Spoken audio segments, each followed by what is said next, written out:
je crois que j'ai vraiment décidé d'arrêter de perdre de l'énergie avec les gens qui veulent pas entendre. Pas qui, tu vois, je m'en fiche qu'on soit pas d'accord, mais juste entends ce que j'ai à dire, j'entends ce que t'as à dire et en genre civilisé quoi. Tu vois. Salut à toi, bienvenue sur Brin de Cosette, un podcast où on parle un vendredi sur deux de féminisme, de rapport au corps, de politique et bien d'autres choses. Aujourd'hui, pour ce deuxième épisode, on accueille la merveilleuse Poulby. Je m'appelle Poulby, je suis tatoueuse depuis 5 ans et je suis patronne de ma propre boutique depuis 1 an. Et je suis féministe, végane et queer. T'es féministe depuis combien de temps ?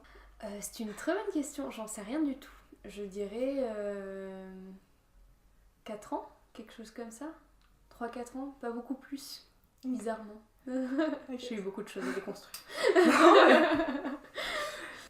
Je crois que c'est venu par étapes. C'est-à-dire que, moi j'ai grandi avec une maman esthéticienne, donc les poils c'était pas bien et j'ai été élevée vraiment là-dedans et à un moment je me suis dit mais en fait c'est quand même chiant de m'épiler, j'ai une peau hyper fragile, du coup c'est naze et du coup j'ai arrêté de m'épiler et j'ai commencé par déconstruire ça et puis j'avais des copains qui étaient quand même bien militants autour de moi et en même temps ils m'ont pas mis la tête dedans quoi, tu vois, ils m'ont vraiment laissé venir et poser mes questions petit à petit. Et puis le féminisme, ouais, c'est venu petit à petit quoi. Enfin, tu vois, petite oppression par petite oppression, tu te dis, mais c'est pas normal ça. Ouais. T'as pas été élevée du tout dans le féminisme ? Pas du tout. Pas du tout. Pas du tout. J'ai un papa qui est l'incarnation du patriarcat sur Terre, je pense, à peu près, approximativement. Et j'ai une maman qui se pose quelques questions, mais qui est révoltée par des choses révoltantes, mais qui va pas aller dans le militantisme plus que ça, quoi. Okay. Est-ce que t'as un souvenir constructeur ou marquant de ton féminisme ? Ouais, il y en a plein. Il y en a plein. Je crois que l'un des gestes forts que j'ai eu et qui m'a à la fois affirmé dans mon militantisme et à la fois affirmé dans ce que ça pouvait être une femme et tout ça, ça a été de me raser la tête. En fait, je me suis rasé les cheveux et la première fois, j'ai vraiment eu ce truc de recul de je suis un peu en train de détruire le truc qui fait la femme par excellence et du coup, enfin, tu vois, ça a impliqué plein de choses tout autour en sous-texte qui étaient hyper intéressantes et importantes. Mais après, en fait, j'ai eu un parcours assez compliqué, j'ai eu plein de choses à déconstruire qui m'ont pris énormément de temps. Et il y en a plein qui sont pas déconstruites encore, je pense, mais par exemple, je sais que une grande majorité de mes relations ont été non consenties. Que ce soit sexuelle ou amoureuse en fait, tu vois. Et du coup, c'est quelque chose qui est hyper long à déconstruire parce que juste à un moment, on te dit j'ai vécu ça, c'était pas ok. Toi, tu te dis, mais comment ça, c'était pas ok ? Parce que moi, je vis ça depuis 10 ans. Mais du coup, si c'est pas ok, j'aimerais bien savoir. Et du coup, je crois que ça s'est fait tout en douceur et qu'il y a pas de... J'ai pas de pilule de Matrix. Pour toi, c'est quoi le féminisme ? Le féminisme, pour moi, c'est une lutte. C'est un idéal. C'est quelque chose auquel... quand on est un peu sensé, on adhère assez facilement parce que c'est essayer d'abolir les inégalités sociales genrées, je dirais. Mais il y a plein de choses qui posent question dans le féminisme en soi et par exemple, pour moi, le féminisme ne devrait pas exister s'il n'est pas intersectionnel. C'est-à-dire qu'il veut abolir les oppressions sociales dans tous les... Enfin, quelles qu'elles soient en fait. Donc c'est-à-dire que on défend les droits des femmes, on va aussi défendre le droit des femmes trans et donc les droits des personnes trans et on va aussi défendre les droits des femmes noires et donc se battre contre le racisme. Enfin tu vois, tout ce truc-là, c'est un peu la lutte contre le patriarcat quoi. En gros. J'avais une question qui disait, est-ce que féminisme et LGBTQ+, c'est le même combat ? Pour moi oui. Enfin en tout cas pour moi le féminisme n'est pas cohérent si c'est pas une lutte grouper quoi. Parce que c'est pas en divisant qu'on s'en sort et qu'on a du poids et que, par exemple, ça me semble pas normal de dire d'abord on se bat pour les droits des femmes blanches et après on verra si on s'occupe du racisme, tu vois. Ouais. Alors qu'en fait les femmes noires subissent du coup 2 fois plus d'oppression et du coup elles sont 2 fois même plus légitimes de parler de sexisme parce qu'elles elles vivent 2 oppressions quoi. Enfin tu vois, il y a ce truc là. Et du coup les droits LGBTQ+, oui ça en fait partie, c'est sûr. Enfin pour moi en tout cas, dans ma vision du truc. Okay. Est-ce que tu as fréquenté des milieux militants ? Très peu en fait. Parce que j'ai un peu une anxiété sociale. Je suis un peu asociale sur les bords. Parce que j'ai mis du temps à me sentir légitime dans cette lutte. Parce que j'ai mis du temps à me dire et à me revendiquer féministe. Même si ça m'empêchait pas d'être complètement d'accord. Enfin, tu vois, d'adhérer à la cause. Mais je saurais pas comment le dire. Mais j'ai jamais trouvé ma place en fait dans ces milieux-là. Et j'en ai jamais trop senti le besoin non plus, je crois,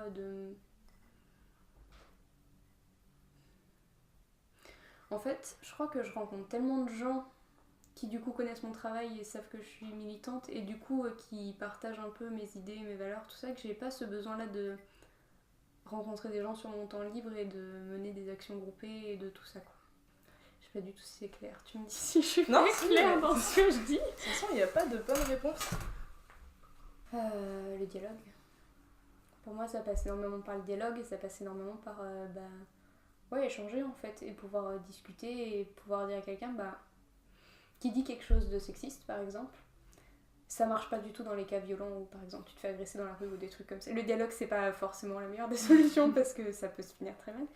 Mais en tout cas moi dans mon métier je trouve ça génial de pouvoir dire à quelqu'un pourquoi tu dis ça ? Enfin ok, d'accord, d'où ça vient ?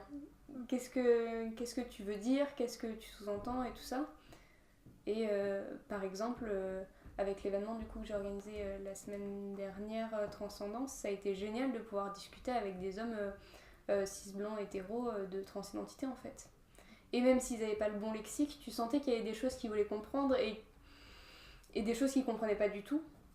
Et c'était trop bien de pouvoir leur dire ok, tu comprends pas, et alors ?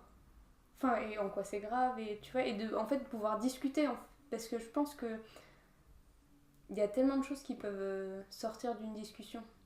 Même si sur le coup t'as pas l'impression que c'est constructif et que tous les deux t'es bien ancré dans tes idées et tout ça, en fait peut-être que le mec il va rentrer chez lui et puis que le soir il va se poser, il va réfléchir, il va se dire oh putain, merde, j'ai fait de la merde. Enfin tu vois, t'es peut-être un peu à côté de la plaque quoi. Je crois que la meilleure ça reste quand même de demander pourquoi. Ouais. Parce que je ne demande jamais sur toutes ces questions-là. Non. C'est jamais remis en question. Qu'est-ce que tu penses de mademoiselle ? Je crois que j'ai un peu du mal avec parce que ça t'enferme dans... C'est un mot que tu poses sur ta perception de quelqu'un d'autre en fait. Du coup, quand on m'appelle mademoiselle, je me reconnais pas dedans. Parce que j'ai pas l'impression d'être une mademoiselle et que ce soit dans mon identité de genre ou pas, tu vois, c'est quelqu'un qui vient me dire pour moi tu es une jeune fille qui n'est visiblement pas mariée et tout ça, tu vois. Et j'aime pas que tu puisses dire à quelqu'un je te perçois comme ça donc c'est ce que tu es, je crois. Du coup ça me gêne pas du tout que ce soit supprimé, mais je crois que dans l'idéal ça m'intéresserait un peu si on en vient comme je crois que c'est aux États-Unis ou en Angleterre, je sais plus trop, mais où ils ont fait passer le MX, tu sais, le MX. Et où du coup t'as un genre neutre. Okay. Et en fait si ça c'était de base et qu'ensuite tu pouvais dire non moi c'est madame, moi c'est monsieur, ou moi c'est mademoiselle ou demoiseau ou je sais pas quoi, pourquoi pas, tu vois. Mais ouais, ça me dérange un peu, je crois. Qu'est-ce que tu penses des fémènes ? Je pense que je suis pas assez renseignée sur ce qu'elles font pour donner un avis constructif dessus. Mais que dans ce que je peux en avoir entendu parler, de ce que je peux en avoir d'imaginaire collectif, chapeau quoi. Enfin, dans des pays où t'as des oppressions pareilles et de réussir à faire des actions qui peuvent être violentes, mais malheureusement je pense que même si c'est pas ma façon de militer et que c'est pas comme ça que je vois le militantisme et que dans l'idéal j'aimerais que ça se passe, les actions violentes elles aident quand même beaucoup à faire prendre conscience aux gens et être des événements déclencheurs de plein de choses, quoi. Et du coup, c'est des femmes fantastiques qui ont du courage à revendre et qui font des actions très fortes, et du coup, c'est trop bien. Malgré l'image de féminazie qu'elles peuvent avoir. Et voilà. Et oui, mais on leur a pas demandé de le faire, alors c'est forcément violent. et ça ne fait pas d'argent non plus, alors du coup, c'est pas intéressant. Puis en plus, elles écrivent des trucs dessus, donc on peut pas regarder. C'est ça, c'est quand même incroyable. Qu'est-ce que tu penses du mouvement MeToo ? Alors c'est pareil, j'ai suivi ça d'un peu loin. Mais de ce que j'ai compris, du coup, c'est une vague de dénonciation en gros qui s'est fait sur internet, et je trouve que c'est bien. Enfin, je trouve ça fantastique qu'en fait à un moment il y ait pu avoir cette vague là, parce que ça a permis aussi de faire tomber quelques personnes qui avaient énormément d'influence, notamment dans le cinéma et dans ces choses là qui étaient en toute impunité en fait. Et je pense que le grand ennemi de la liberté et de l'égalité et de toutes ces valeurs-là, c'est l'impunité. Et quand tu fais tomber un réalisateur qui a violé je sais pas combien de nanas sur ses tournages et qui jusque-là était en mode de toute façon je suis assez haut placé pour qu'il m'arrive jamais rien, c'est trop bien, enfin c'est trop cool, ça veut dire qu'en fait personne n'est à l'abri et que fais un peu attention à ton cul, quoi. C'est comme avec la Ligue du LOL plus récemment ou des choses comme ça où c'est une bonne chose que il puisse y avoir un mouvement qui donne du courage à des personnes de parler, en fait, dans un moment où c'est tellement difficile de parler. Moi, ça m'a vachement embêtée parce que quelque chose comme 3 mois après, je suis allée regarder les chiffres. Et il y a eu une très forte augmentation des dépôts de plaintes. Ok. Une très faible augmentation des suivis de ces plaintes. Et quasiment pas d'augmentation des condamnations, finalement. Puisque, voilà. Et surtout, au bout de 3 mois, on était retombé au taux normal. Ah ouais. Alors qu'en vrai, on sait que le taux normal ne correspond pas à vraiment ce qui se passe. Donc en fait, ça m'a vachement embêtée de me dire on a passé 3 mois à vraiment être à fond et dire faut dénoncer et tout, et au bout de 3 mois, on oublie. Mais est-ce qu'on oublie vraiment ? Parce que même si là, dans ce cas-là particulier, tu vois, y a plein de gens qui restent impunis, et il y en aura toujours de toute façon, dès que t'es un petit peu haut placé, que t'as un petit peu d'argent, que t'as un petit peu des contacts, malheureusement tu passes plus facilement entre les mailles du filet. Mais je pense que dans l'imaginaire collectif, ça reste quand même gravé, tu vois. Et que t'as quand même ce truc qui reste de te dire, souviens-toi MeToo. Enfin, tu vois. Et du coup, même si ça n'a pas d'effet sur l'instant présent, j'espère, c'est peut-être parce que je suis un peu trop bisounours sur les bords, mais je me dis que le mec qui est sur le point d'agresser une nana, ça lui fait un poids de plus, tu vois. De se dire, souviens-toi MeToo et souviens-toi la Ligue du LOL, enfin tu vois, juste en fait ça, peut-être qu'elle va parler déjà, tu vois, et du coup t'es un peu plus face à tes responsabilités, même si en soi dans les faits je suis pas sûre de ça, mais mais j'espère un petit peu. Faut être un peu bisounours pour arriver un peu, c'est comme ça qu'on change les choses. Ouais, je pense. C'est quoi ton rapport au corps ? C'est très compliqué. C'est très compliqué parce que, comme je t'ai dit, j'ai mis énormément de temps à déconstruire des choses, et que je pense qu'il y a plein de choses que j'ai encore à déconstruire. Et il y a plein de jours où je subis mon corps, clairement, et je sais que je fais de la dysphorie au niveau de ma poitrine, par exemple, mais je crois que je suis pas prête psychologiquement à remettre ces questions-là de genre en lâche. Enfin, tu vois, je suis encore... je suis pas assez forte pour ça, en fait. Et je suis pas assez forte pour me poser ces questions-là. Après, j'ai un rapport au corps qui est très désexualisé, de manière générale. Parce que moi, je suis asexuelle aussi, donc ça aide un petit peu, mais c'est vrai que il me faut vraiment une relation intime sur du long terme avec quelqu'un pour que son corps soit sexualisé, par exemple, tu vois. Et du coup, le corps devient juste un truc incroyable qui te porte tous les jours, et qui est une machine fantastique qui guérit toute seule presque, ou presque, enfin sur des trucs bénins, qui est hyper connecté avec ton cerveau et qui fait des trucs de fou pour te dire écoute, ça fait 3 mois que tu te dis que t'es fatiguée, maintenant tu restes au lit. Enfin, tu vois, il y a des trucs comme ça où tu te dis, bon, ça marche quoi. C'est quand même bien foutu, quoi. Après, je crois que ça rejoint la question que tu m'as posée sur le Mademoiselle, tu vois.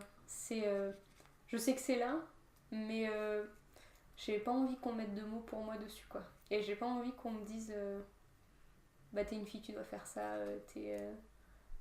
tu m'évoques le fait que tu sois une fille et que machin, alors du coup, faut t'épiler, faut... Enfin, tu vois, toutes ces injonctions-là qu'on fait au corps me gênent terriblement, quoi. Est-ce que, du coup, en tant que tatoueuse, t'as un rapport différent au corps des autres ? Bah, c'est drôle parce que du coup, t'as quand même ce rapport à l'intime qui est hyper présent. C'est-à-dire que tu vas travailler sur des personnes, parfois sur des zones assez intimes et des choses comme ça.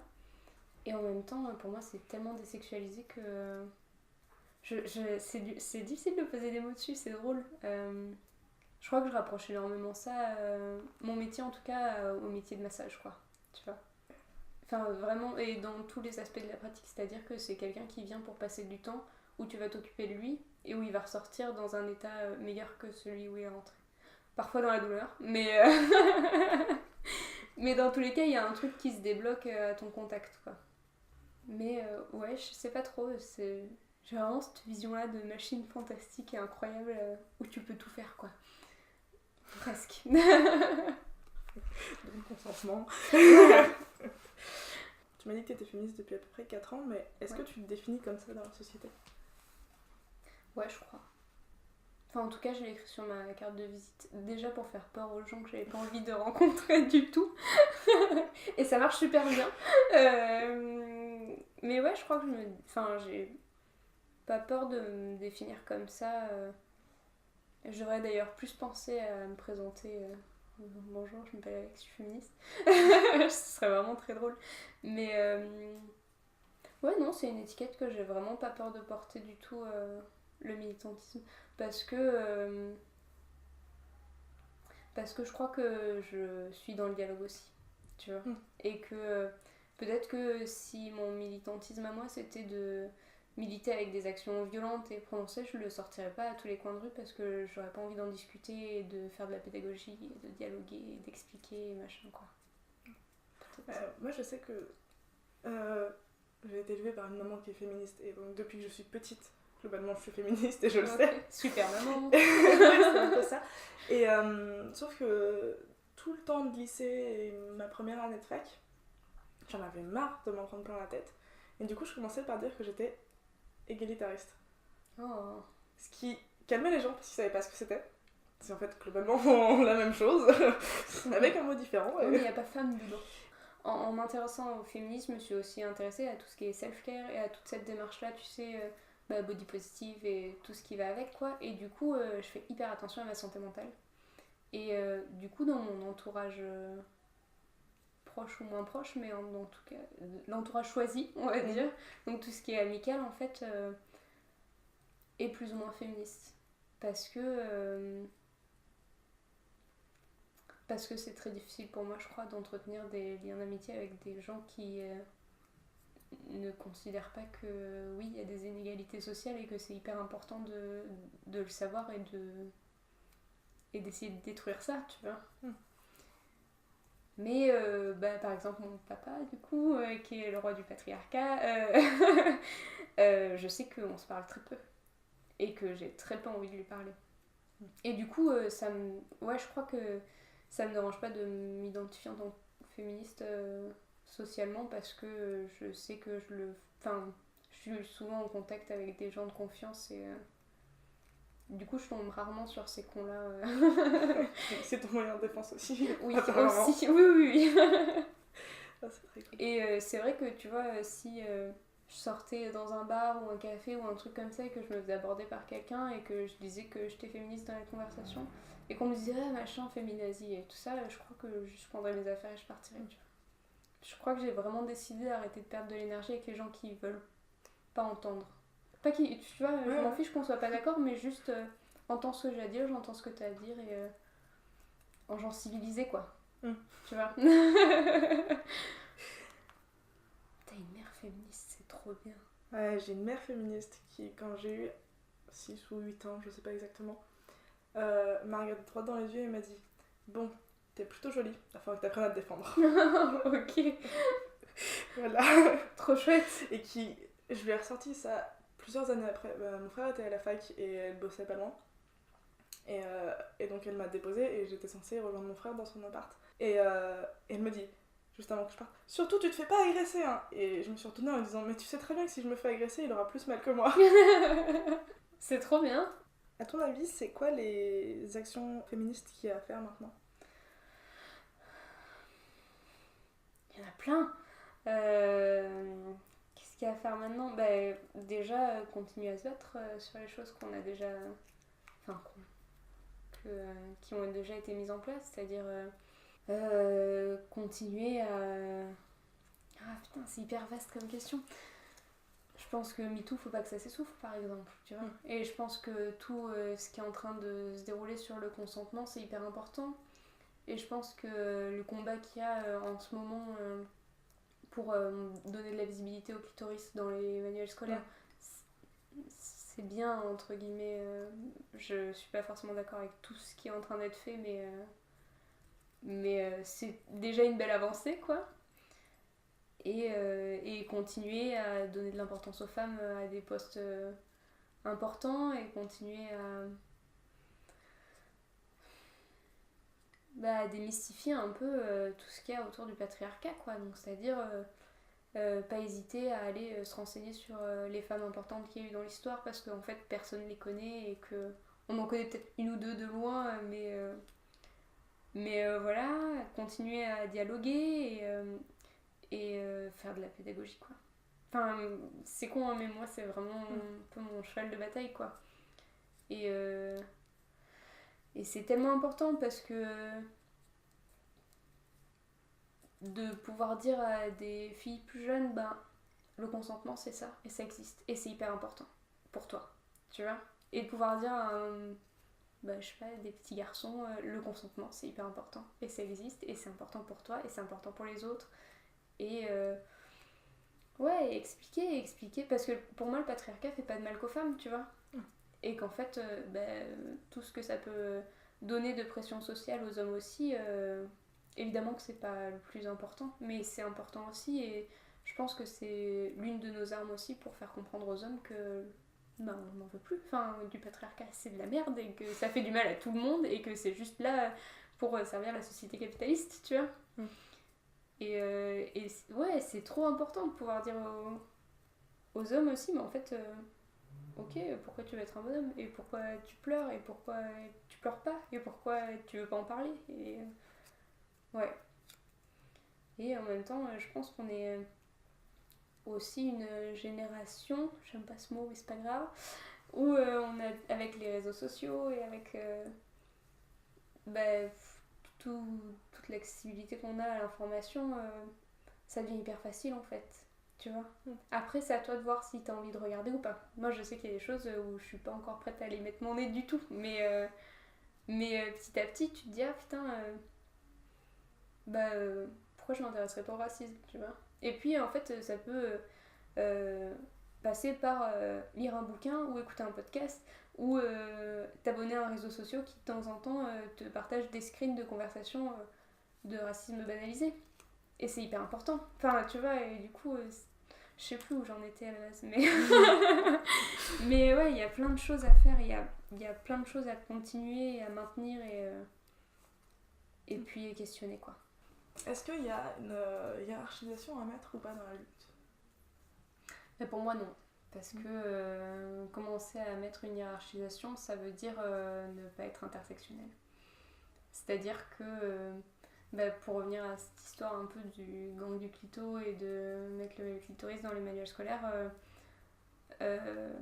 hiérarchiser, c'est dire d'abord on se bat pour mettre le clitoris dans les manuels scolaires et ensuite on verra si on parle des personnes trans et si on parle de tout ça, tu vois. Alors qu'en fait, non.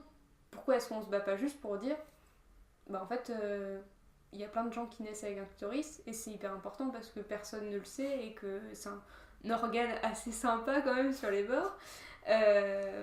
Mais en fait, tu peux naître avec même si t'es un garçon, parce que tu peux être trans, et il y a des femmes qui n'en ont plus parce qu'elles ont subi des violences sans nom, ou qui sont juste excisées, et tu peux avoir... Enfin, tu vois, c'est hyper important pour moi de... En fait, je trouve que c'est super facile, quand tu sais que tu subis une oppression, de te concentrer dessus. Parce que ça te laisse dans un confort. Parce que ça te laisse en position de victime uniquement. Alors que en fait, on est tous l'oppresseur de quelqu'un et c'est tellement important de pas le perdre de vue, tu vois. Et de se dire, ben voilà, bon, moi je suis du coup née femme. Jusque-là, je colle plutôt à peu près à mon genre. Je suis une arrière-petite-fille d'arrière-grands-parents sénégalais et espagnols. J'en suis là, tu vois. À côté de ça, c'est important de me dire, ok, mais peut-être 80% des gens que je connais me voient comme blanche, parce que je le porte pas sur moi de fou non plus. J'ai les cheveux bouclés, mais jusque-là, bon, c'est assez courant. Donc en fait, je peux être l'oppresseur raciste de quelqu'un. Et c'est hyper important de le savoir et de se dire, ok, alors du coup, je pars du principe que j'ai des privilèges de blanc. Quelles oppressions je répète quelles oppressions racistes je répète, tu vois. Alors qu'en fait, j'ai de la famille qui est racisée, mais la question est pas là. La question c'est est-ce que dans mon quotidien de tous les jours, je fais des trucs qui oppressent des gens et est-ce que je pourrais faire les choses autrement. Et du coup, en se posant ces questions-là, bah, ça devient facile en fait, tu vois. Ça devient hyper facile de te dire putain, cette personne, je l'aime pas, attends, pourquoi je l'aime pas. Enfin, tu vois, te remettre en question toi-même et de te dire, bah, alors attends, je l'aime pas parce que du coup, bah, en fait, peut-être qu'elle est racisée ou peut-être que juste j'ai le droit de pas l'aimer aussi, parce que pas obligé d'être copain avec tout le monde et qu'il y a des gens qu'on n'aime pas et c'est comme ça.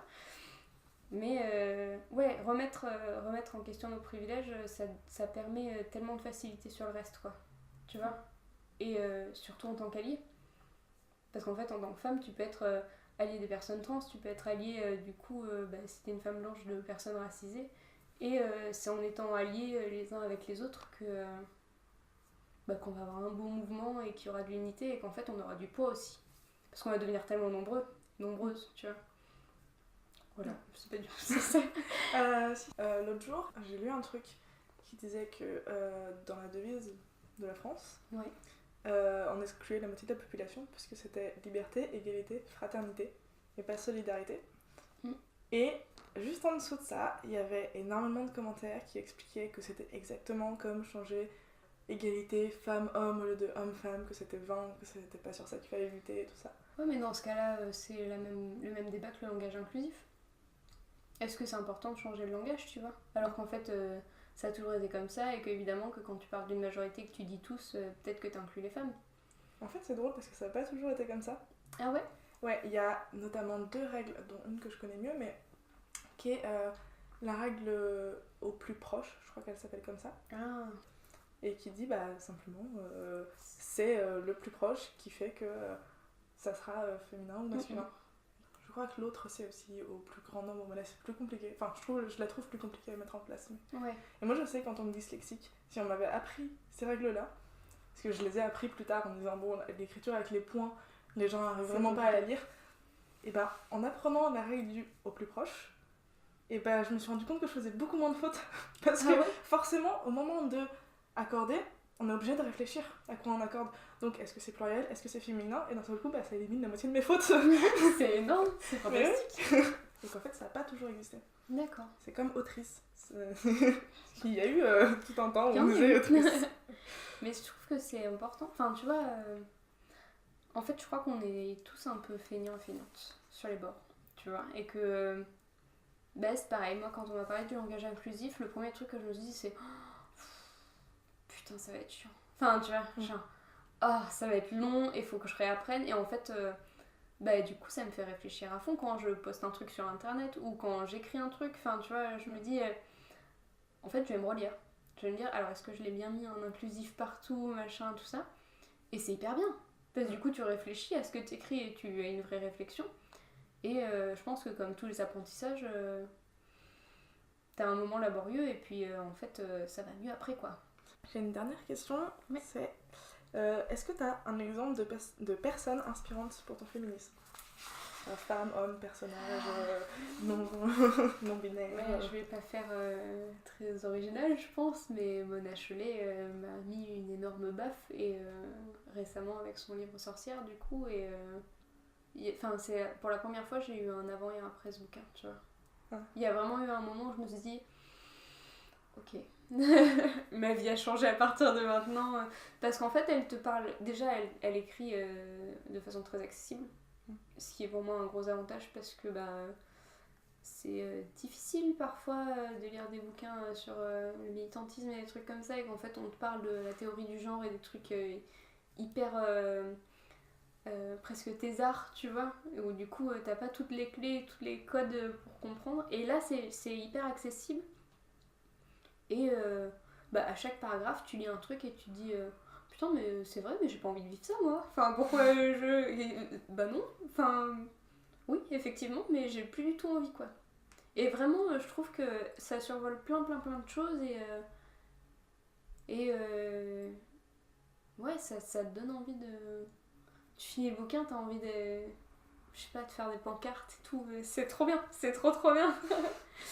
Donc ouais, c'est un grand modèle. Après, j'ai pas encore lu tout ce qu'elle a fait, mais tout ce qu'elle a écrit, mais c'est fantastique et je pense que de l'écouter parler un petit peu aussi, si t'as du mal à lire, ça peut être très inspirant. Quand je pose cette question, je précise femme, homme, non-binaire, personnage ou autre. Parce qu'en vrai, à chaque fois que j'ai posé cette question, on n'a jamais su me sortir un homme féministe ou allié. C'est intéressant. Du coup, il me vient une anecdote d'étudiant, je crois, en sociaux qui était venu ici et qui m'avait dit oui, on a un prof en sociaux qui se revendique comme étant un homme lesbien, machin, tout ça. Enfin bref, une catastrophe. Mais du coup, ça me fait penser à ça. Un homme féministe.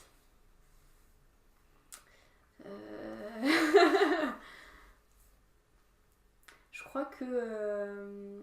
alors, je suis pas du tout sûre qu'il soit militant.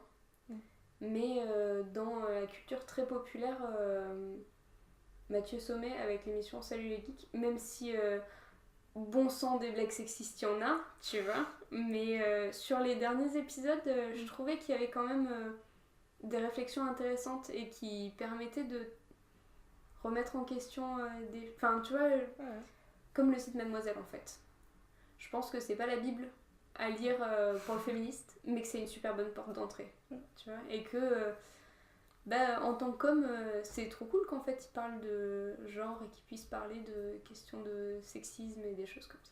On dit pas la Bible, mais ça permet de faire des podcasts comme ça. Ouais, c'est trop bien. Dans The Boys Club, Mimi passe son temps à dire je ne ferai pas un The Girls Club ou un truc comme ça. Faites-le si vous le voulez. Ça m'a aussi motivé à le faire. Mais oui, c'est trop bien. Ouais, voilà, c'est bon, merci. Est-ce que tu as des endroits où on peut te retrouver? Oui, sur mon Instagram principalement, c'est @poulby_tattoo. Ok, je le mettrai. Avec 2 T et 2 O. et très principalement sur Instagram, c'est là où je suis la plus active. Ok, merci. Merci à toi. Merci à toi d'avoir écouté ce 2e épisode. Si tu l'as aimé, tu peux le partager et laisser un commentaire. Tu peux aussi mettre un pouce bleu et en parler dans ton entourage. C'est ce qui aidera le plus Brin de Cosette à grandir. Pour toutes les infos, retrouve-moi sur Instagram @BrinDeCosette, Brin avec un S comme dans le titre. Et bien sûr, à dans 2 semaines. Bisous!